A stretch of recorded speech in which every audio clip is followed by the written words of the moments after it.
الحمد لله على إحسانه والشكر له على توفيقه وامتنانه، وأصلي وأسلم على سيدنا وحبيبنا محمد الداعي إلى رضوانه وعلى آله وأصحابه وإخوانه ومن تبعهم بإحسان إلى يوم الدين.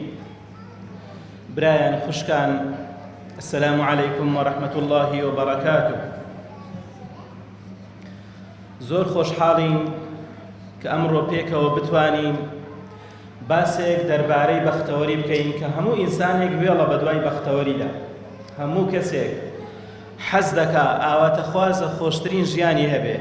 بەختەوەری کە بە پێناسە کورتەکەی ئەوەیە ژیانێکی خۆشگوزەران بە باوەڕەوە بە ئیمانەوە، ژیانێک کە دوور بێ لە ژان، دوور بێ لە تووڕەیی، دوور بێ لە دڵتەنژی، لەگەڵ کردەوەی باش، ئەوە بەختەوەریە. خوای گەورە لە قورئانی پیرۆزدا فەرموویەتی: من عمل صالحا من ذكر وأنثى فلنحيينه حياة طيبة ولنجزينهم أجرهم بأحسن ما كانوا يعملون. ژن و پیاو، نێر و مێ، هەر کەسێک کردەوەی باش بکە، عملی باش بکە، باشترین ژیانی پێدەبەخشین، ژیانێکی بەختەوارانەی پێدەبەخشین لە دنیا، و لە قیامەتیشدا لەسەر جوانترین کردەوەی دنیای پاداشتی دەدەینەوە. چێهە کردەوەی لە هەمووان جوانترە، پاداشتەکەی لەسەر ئەوەی وەردەگرێت. دیارە کردەوەی جوان نەتیجەی هەڵوێست و سلوکی ئینسانەکانە. بۆیە پێغەمبەری خوا صلی الله علیه وسلم لەگەڵ یەکەم پرۆسەی هاوسەرگیریدا فێرمان دەکا، پێمان دەڵێ ئێوە بزانن چی هەڵدەبژێرن بەوەی بیکەن بە هاوسەری ژیانتان، چونکەوە بەشێکە لە بەختەوەری. پێغەمبەری خوا فەرموویەتی صلی الله عليه وسلم لە فەرمودەیەکدا: تنكح المرأة لأربعين لمالها ولحسبها ولجمالها ولدينها فاظفر بذات الدين تربت يداك. دەفەرمێ کە ئافرەتمانە دەبڕدرێ لە بەر چوار شت. ئەو حەدیثە مەشهورەی کە زۆر بەتان دەیزانن، دەفەیان تەماع لە ماڵەکەی دەکەی، یان لە حەسەب و نەسەبی دەکەی، یان لە جوانیەکەی یاخود لە دینەکەی زەفەر بە دینەکەی بەرن. بەڵام لە نەتیجەدا دین بۆ چییە؟ دین بۆ تاکەکانە، بۆ خۆیەتی. زۆر جار هەیە ئێمەی موسڵمان بە تایبەتی برایان یاخود خوشکان زۆر تەرکیز لەوەی دەکەین فڵان کەس بە دینە. بابە دین شتێکە بۆ خۆیەتی، دین شتێکە بۆ تاکە، دین شتێک نییە بە توی بفرۆشمەوە. کەسێ نوێژ دەکات، ڕۆژوو دەگرێت، بە دینە، محەجەبەیە، ڕیشی هەیە، ملتەزیمە، ئەوە هەموو بۆ خۆیەتی، بۆ قیامەتی خۆیەتی، تۆ سوود لەوە نابینی. بەڵام ئەوە مەرجە دەبێ هەیبێت. بەڵام پێغەمبەر فەرموویەتی صلی الله عليه وسلم: إذا جاء من ترضون دينها وخلقها فزوجوه. ئەگەر کەسێک هات کە دین و ئەخلاقی هەبوو، ئەو جار بیدەنێن، نەک هەر دینەکە بەتەنیا. چونکە زۆر جار هەیە ئێمەی موسڵمان بەوە تێکەوتوین: وەڵا فڵان گەنجەمان دیوە لە مزگەوت، یەکسەر ئێمە کچەکە یا خوشکەکەی خۆمان داوەتێ، یان ئافرەتێکمان دیوە تەنها لە بەرەوەی محەجەبە بووە، ڕاستی قەی تەواومان پێی کردووە، کە ئەوە لە نەتیجەدا هەڵەیە. چونکە پێغەمبەر فەرموویەتی صلی الله عليه وسلم چۆن دینەکە تەماشا دەکەیت دەبێت تەماشای خولوقەکەشکەی. خولوق چییە؟ خولوق بریتیە لە طەبیعەتی خۆش. خولوق جەمعی خیلقەتی، یعنی خیلقەت بەشێکە لەوەی کە لە طەبیعەتی ئینسانەکاندا هەیە. ئێستا زۆر جار هەیە ئینسان هەیە زۆر بەدینە، بە زۆر ڕەزیلە، زۆر عەسەبیە، زۆر توندە، زۆر چاوچنۆکە، زۆر کۆمەڵک شتی تێدایە. بەڵام پێغەمبەر فەرموویەتی ئێوە دینەکە لەگەڵ خولوقەکەی. خوا لە قورئانەکە بە پێغەمبەری فەرمووە: وإنك لعلى خلق عظيم. نەیفەرمووە وإنك يعني لعلى أجمل الناس، تۆ جوانترین کەسی لە ڕووی شکڵەوە، چونکە نە شکڵ و نەماڵ و نە ئەوانە شتێک نین کە تۆ خۆی پێ هەڵدەیەوە. ئەوەی مهمە طەبیعەت و سروشتی ئینسانەکانە کە بریتیە لە ناخی ئینسان کە چۆن طەبیعەتی خۆش بێ. مەسەلەن بە چ ماڵ بەختەوەر دەبێ؟ بۆی کە تۆ ڕوت خۆش بێت، طەبیعەتت خۆش بێ، ڕەزیل نەبی، دڵپیس نەبی، عەسەبی و تند نەبی، لەسەر خۆبی. هەروەکو پێغەمبەری خوا فەرموویەتی صلی الله عليه وسلم پێتان بڵێن ئەهلی بەهەشتەیە. فەرمیان بەڵێ پێغەمبەری خوا فەرمی ئەو کەسێک کە لە هەموو کەس نەرمتر و سەهلتر و لەسەر خۆترە. یعنی تەماشاکەوە بەشێکی گەورەی کە صیفەتی گەورەی پێغەمبەرانی خوایە. ژن و مێر چۆن بەختەوەر دەبن؟ عائیلە و خێزان چۆن بەختەوەر دەبن؟ بەختەوەری بەو معنایانەیە خوشکان برایان کە ئێمە قەت لە یەکتر تووڕە نەبین. زۆر جار هەیە دەڵێ وەڵامە زۆر بەختەوەرین لە ماڵێ، قەت لێک عاجز نابین. والله تۆ لە پێغەمبەری خوا باشترنی کە لە کاتێکدا خوای گەورە لە قورئانی پیرۆزدا سوورەتی تەلاقی ناردووەتە خوارێک کە کێشە هەبووە لە ماڵی پێغەمبەری خوادا. خوای گەورە لە چەند شوێنێکدا باسی کێشەی ماڵی پێغەمبەری خوامان بۆ دەکات صلی الله علیه وسلم، بەڵام چیان کردووە؟ یەکسەر کێشەکان چارەسەر کردو. دەکەواتە بەختەوەر ئەو کەسەیە کە کێشەی دەبێ، مەشاکلی دەبێ، عاجزبوون دەبێ، بتوانێت کێشەکەی خۆی حەلکە، چارەسەرکە، نەوەک بگاتە دنیا. نەوەک بگاتە دنیا. خوای گەورە لە قورئانی پیرۆزدا باسی دوو میثاق و بەڵێنمان بۆ دەکا کە هەردووچیان بە غەلیظ ناوی هاتووە. غەلیظ یعنی زۆر چڕ و پڕ و بە قووت. یەکەمیان دەفەرمێ وأخذنا منكم ميثاقا غليظا بحثي ژن و پیاو دەکا. ژن و پیاو کەمانە دەبڕدرێ بەهێزترین پەیمان لە بینیاندا هەیە.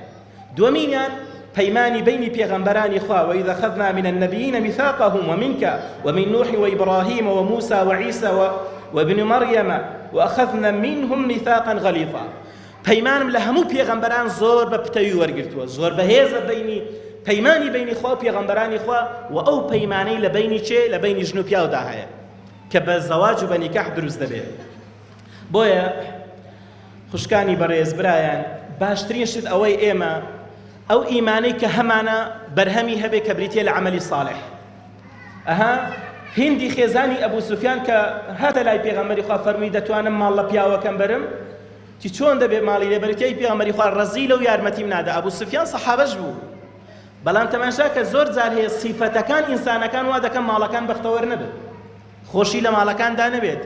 بۆیە پێغەمبەری خوا فەرموویەتی صلی الله علیه وسلم کە کەسێکتان داخوا زیکر زۆر لێی بکۆڵمەوە، هەتا 7 جار بڕۆ، بە دوویدا بڕۆ، زۆر بەوردی تەماشایکە، تەماشاکردنەکە وەکو شکل و دیکۆرەکە دڵت پێی خۆش بێ و لە هەمان کاتدا بزانە ئەو ئینسانە تەبیعەتیش چۆنە. و هەروەها خوای گەورە لە قورئانی پیرۆزدا فەرموویەتی وعاشروهن بالمعروف. معاشرە و تعامل لەگەڵ ئافرەتا بکەن زۆر بەباشی، زۆر بە چاچی، ڕێزیان بگرن، حورمەتیان بگرن. پێغەمبەر فەرموویەتی صلی الله علیه وسلم ئەوانە رفقا بالقواریر، ئەوانە چۆن تعامل لەگەڵ شوشەدا دەکەی ئەوە تعاملیان لەگەڵدا بکە، واتە نابێت تۆ بە توندی لەگەڵ ئافرەدا تعامل بکەی هەتا بکرێ بە شێوازێکی نەرم و لەسەرخۆ. و دەفەرمی ئەگەر لە بینی تۆ خێزانیشتدا کێشەک هەبوو عەسى أن تكرهوا شيئا ويجعل الله فيه خيرا كثيرا.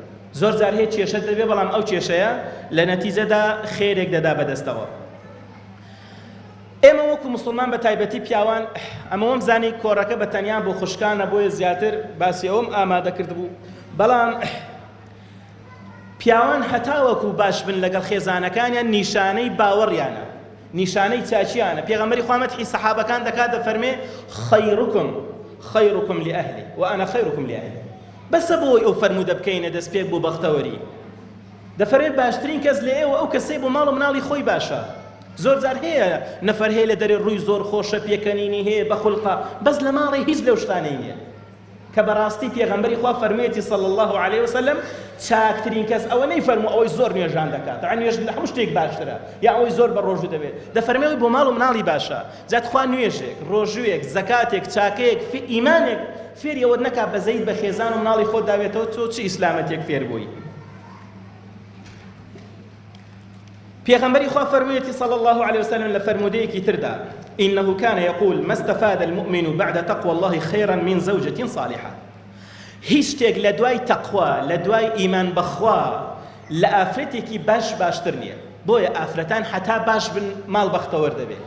باشی ئافرەت بریتێ لەوەی کە پێغەمبەری خوا صلی الله علیه وسلم فەرموویەتی نوێژەکانی بکە، ئاگای لە ماڵی خۆی بێت و ڕۆژوەکانی بگرێت، ئەوە لە کام دەرکەی بەهشتەوە بێ حەزی لێ دەچێتە بەهشتەوە.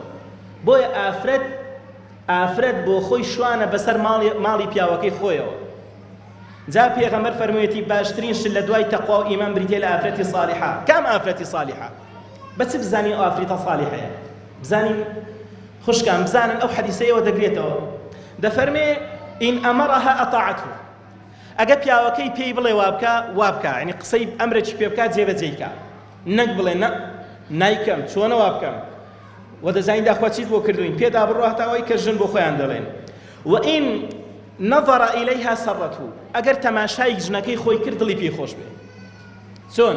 یعنی ژنەکە لە خۆی بخەفتێ بای ئەوەی ئیهتیمام بە خۆی بدا کە تەماشای کرد زەردەخەنەیەکی هەبێت تۆزە خۆی جوانکە بەڕێک و پێشی بۆی ئەو پیاوە ئەو بۆشایی کە بۆی دروست دەبێت بۆی پڕی کاتەوە نەک تەماشای کە یەکسەر جەهەندەمی بەبیر بێتەوە یعنی وا تووڕە و تند و بەنەوعە خۆی پیشاندا چکە زۆر ژن هەیە بەو نوعە تەعامل لەگە پیاوەکەی دەکات کە ئەنەما دەیەوێ وەتزانێ و ئازایەتی کە ژن لە ژنەکەی خۆی بترسێ یان زۆر بە محاسبە بێنە وإن نظر إليها سرته كتماشايك الراس ضلي فيه خوش به أو نشاني وآفرة الصالحة وإن أقسم عليها أبرته بيغمر فرمي أجر بياوك سوين دي لسري خوار سوين دكينه هلا بكوي مثلا تي والله دبيئة أو رأوي شيء بكي نهي على سوين دكي بكوي والله هزار سوين ديش بكوي دنا نايكا نعم يكسر نهي على سوين دي بكوي نشاني أو آفرة الصالحة وإن غاب عنها نصحته في مالها ونفسها ئەگەر پیاوەکەی لە ماڵی نەبوو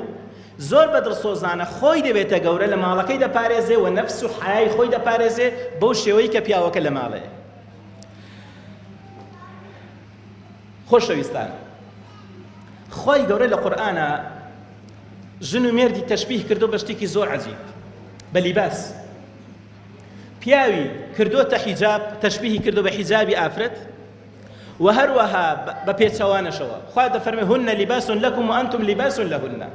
ژن قاتی بەری پیاوە پیاویش حیجابی بەری ئافرەتە بەو شێوەیە بۆ ئەوەندە ئەو تەشبیهەی کردووە خوای گەورە بۆ خوای پەروەردگار ئەو تەشبیهەی کردووە بۆ پەروەردگار هەستاوە لەناو ئەو هەموو شتە جوانانەدا تەشبیهی پیاوی کردووەکەوە حیجابی بەری ئافرەت بێت و لە هەمان کاتە ئافرەتیش قاتی بەری پیاو بێت بەو نوعە چونکن صفەتی ئەو قاتە چییە؟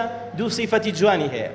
یەکەم عیب و عارت دەشارێتەوە عیب عاری ئینسان بە لیباس دەشاردرێتەوە و بە هەمان شێوەش جوانیشت دەکەواتە بەختەوەری خێزان لەوەدایە پیا و خێزانەکەی خۆی جوانکە لە شوێنان زەمینەکە یعنی بچێ صفەتە ناشیرنەکانی بڵێ هەزار صفەتی جوانی هەیە ئەوە بچێ ناشیرنەکان بڵێ و هەروەها ئەگەر عیبێکی هەیە بۆی بشارێتەوە و ژنیش بەو شێوەیە ژنیش بۆ شێوەیە ئەگەر زانی پیاوەکەی خۆی هەتا پێی بکرێت صفاتە جوانەکانی باسکە هەتا پێی بکرێت صفاتە باشەکانی باسکە ئەگەر عیبێکی هەیە بۆی بشارێتەوە چونکە پێغەمبەری خوا فەرموویەتی صلی الله عليه وسلم إن من أعظم الأمانة عند الله يوم القيامة الرجل يفضي إلى امرأته وتفضي إليه ثم ينشر سرها. گەورەترین ڕاز و نهێنی لەما بینی چدایە؟ لەما بینی ژن و پیاودایە. دەفەرمێ گەورەترین ئەمانەت لە بینی ژن و پیاودایە.